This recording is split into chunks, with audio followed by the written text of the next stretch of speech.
CNN, if congressional Republicans are waiting for a clear signal of discontent from the party base before asserting more independence from President Trump, they may be waiting for a long time.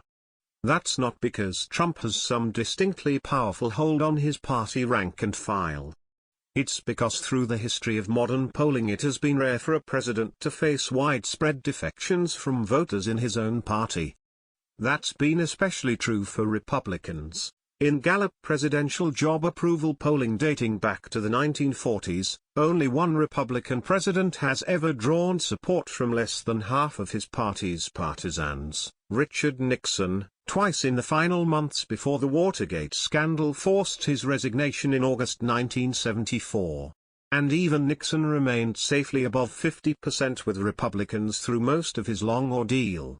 This history challenges the assumption among many Republican operatives that President Trump's high approval ratings among GOP voters creates a unique barrier that prevents party leaders from questioning him more forcefully, whatever their private misgivings about his handling of the presidency and the steady drip of revelations about his campaign's interaction with Russia. In fact, it's never been easy for members of Congress to challenge a president of their own party.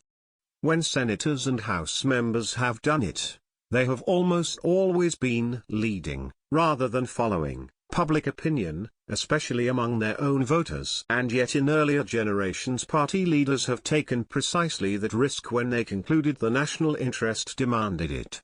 Except for Bill Clinton, who stumbled through a tumultuous first year, every other recent president since Ronald Reagan had comparable approval numbers at this point among those in their own party, and much stronger numbers with the public overall.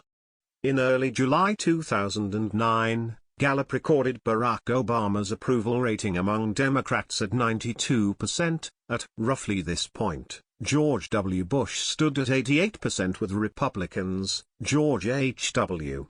Bush at 86% and Reagan at 85%.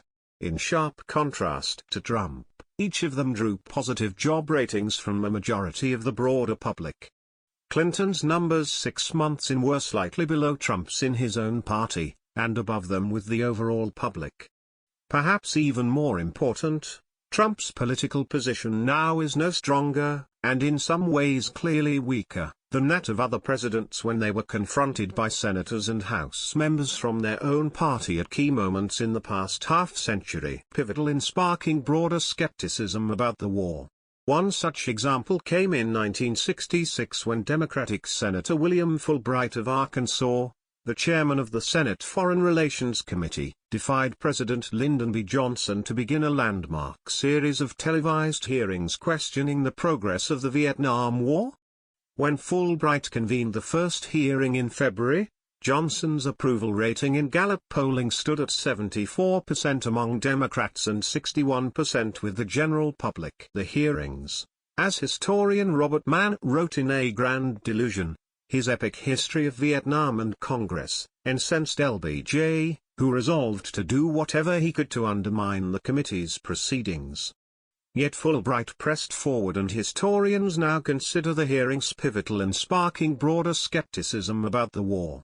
Although Watergate eventually swept away Nixon's support, Republican senators stood against an even stronger current when they supported the initial steps to fully investigate the scandal. The Senate voted unanimously in February 1973 to create the Select Committee on Presidential Campaign Activities, better known as the Watergate Committee, led by Democratic Chairman Sam Ervin and Republican Vice Chairman Howard Baker. At that point, Nixon's approval rating stood at 91% among Republicans and 65% with the public overall, each better than Trump's standing today. Even when the committee held its first public hearing in May 1973, Nixon in Gallup still drew support from 73% of Republicans, not much less than Trump today, and 44% of the public overall, better than Trump now. As the scandal metastasized, Nixon's approval rating eroded, both with Republicans and the general public. Yet even in Nixon's final days during the summer of 1974, the GOP leaders who pressed him to resign were surmounting significant resistance from their own voters. Nixon's approval rating among Republicans in Gallup never fell below 48% and stood at 50% in the final survey before his resignation. Through most of 1974, about 70% of rank-and-file Republicans consistently told Gallup that Nixon should not be impeached and compelled to leave office. Even in August 1974, when 57% of all Americans said Nixon should be forced from office, 59% of Republicans still disagreed.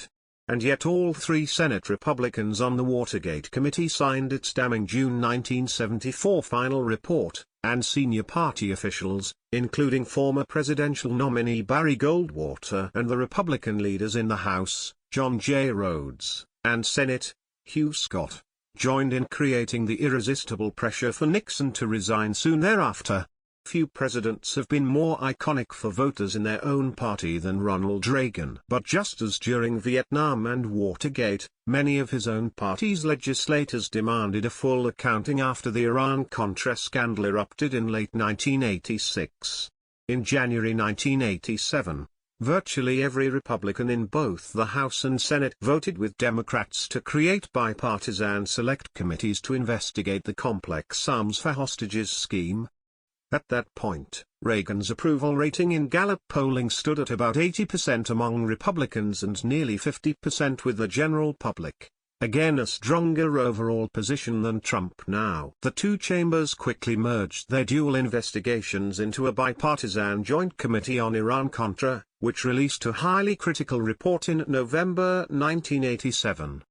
That process split along party lines more than the Watergate investigation, with the committee's 6 House Republicans all refusing to sign the tough majority report.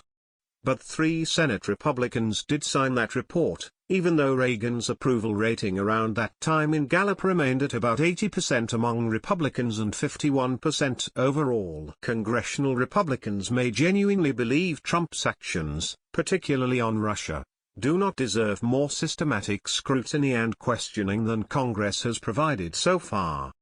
But this history suggests it's a dodge for them to argue that his hold on their party's voters essentially ties their hands. The book-ended defections from centrist and conservative Senate Republicans that on Monday night again at least temporarily derailed the White House-backed push to repeal the Affordable Care Act suggests the congressional GOP deference to Trump has its limits. Yet it remains unclear whether the health care revolt will stand as an exception or the beginning of a more independent posture toward a president whose volatility has exasperated, if not alarmed, many Republicans in Congress. One thing is already clear. When the times demanded it, earlier generations of congressional leaders have stood up to demand answers and accountability from presidents whose grip was at least as strong on their own party, and much stronger on the public overall.